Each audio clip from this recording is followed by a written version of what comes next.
Joey McGuire and crew said they wanted to keep West Texas stars out in West Texas. Well, they've done just that with the commitment of three-star wide receiver from Lubbock Cooper High School, Michael Dever. In today's video, we'll look at some of his junior season highlights, as well as what he's bringing to the 806 and Texas Tech, as well as take a look to early this week where the Red Raiders will head west out to the desert, Sin City, Las Vegas, for Big 12 Media Days.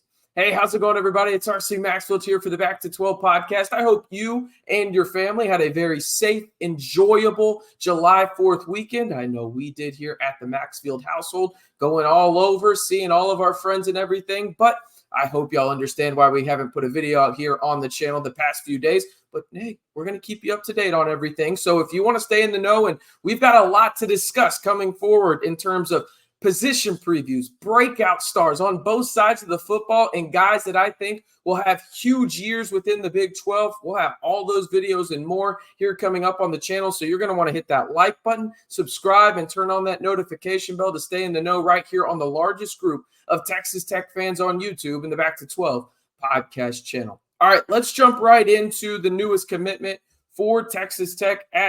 Well, I mentioned it's three-star wide receiver from right there in the 806, Lubbock Cooper, and Michael Dever. He is 5'11 and a half, 170 pounds, and actually flipped from Colorado State. The reason being is Isaiah Robertson flipped from Texas Tech to SMU. That opened a wide receiver scholarship in the class of 2025, and Texas Tech acted swiftly, Blanchard, Nance, all those guys, and identified Dever as the guy that they wanted to take that last wide receiver scholarship in the class of 2025. Let's take a look at some of his film because it is super interesting looking at him. And again, Lubbock Cooper kid right here. And just some of the things that he does on tape pop, okay?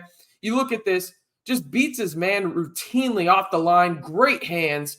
That's really what stood out to me as well on tape was he's really athletic. His route tree definitely needs to develop, but he can make guys miss in tight spaces, and he isn't afraid to go up and get the ball and win 50-50s. And really, when I watch him play, he's listed at 5'11 and a half. He does not play at 5'11 and a half, people. He plays much bigger than that, and that comes from his high jumping ability in track and field, where he jumped 6'2 on that and finished second at regionals with 6'8, that per athletic.net.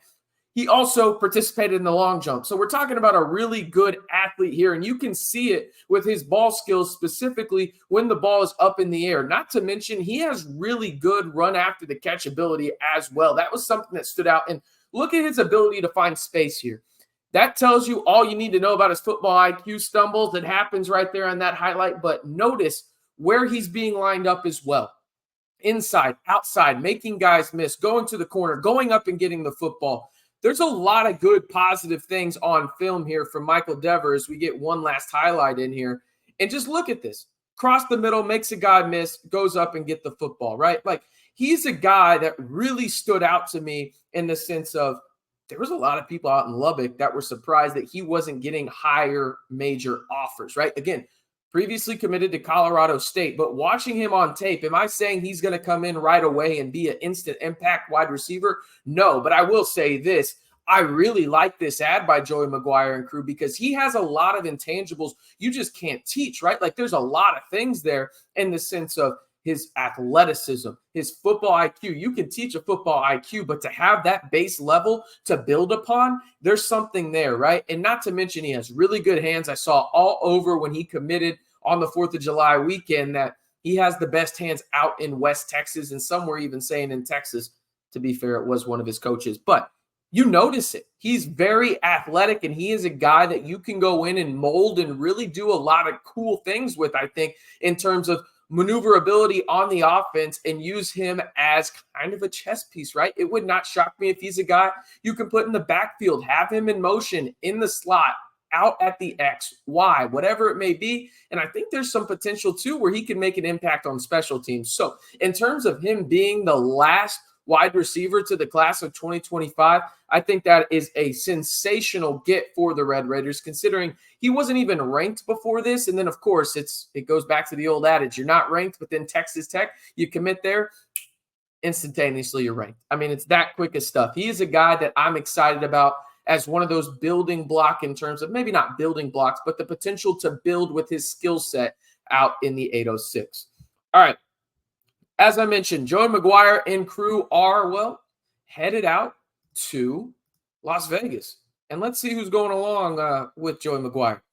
As you can see on your screen right there, this is for Tuesday Football Media Day attendees. Got a couple of new schools in there, including Utah and Arizona State. But as you can see for the Red Raiders, there will be 5 student athletes alongside Joey McGuire out in Sin City. You got Taj Brooks, Baron Morton. No surprise there, as well as Bryce Ramirez, Jacob Rodriguez, and Caleb Rogers. So a lot of upperclassmen. No surprise there in that regard. But I will say this in the sense of I'm interested to kind of see what's discussed, because remember last year, that was in Arlington before they moved out to Vegas.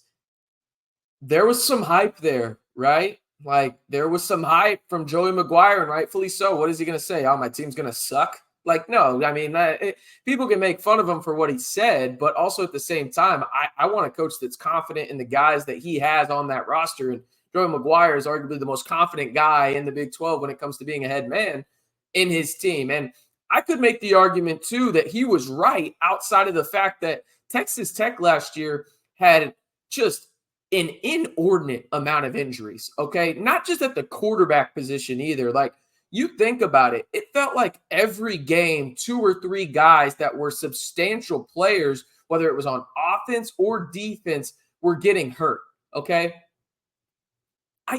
You got to think about the positive regression aspect of it. There's negative regression and positive regression. You would think if things work out like they should, that Texas Tech and that pendulum will swing to the positive aspect of it. And again, you have Baron Morton. Is he going to be healthy? I'm very interested to see some of the questions that are asked towards him. But more so, I'm just interested to see what Joey McGuire says really about the current landscape of the Big 12, because he's been very vocal about that, really realignment as well. But also, who are some of the names that he said that stand out, through the summer, through the spring? Are there some new names that he brings up? Is he going to identify and give you a clear-cut answer on who's on the offensive line? Obviously, we'll be watching. I know a lot of y'all will be too, and we'll be discussing it here on the channel. But those are some of the things that I'm most interested in looking forward to in terms of what will Joey McGuire say, and what are we going to hear from Taj? What are we going to hear from Baron Morton? And how many questions are there going to be about Baron Morton's health and everything like that? Because again,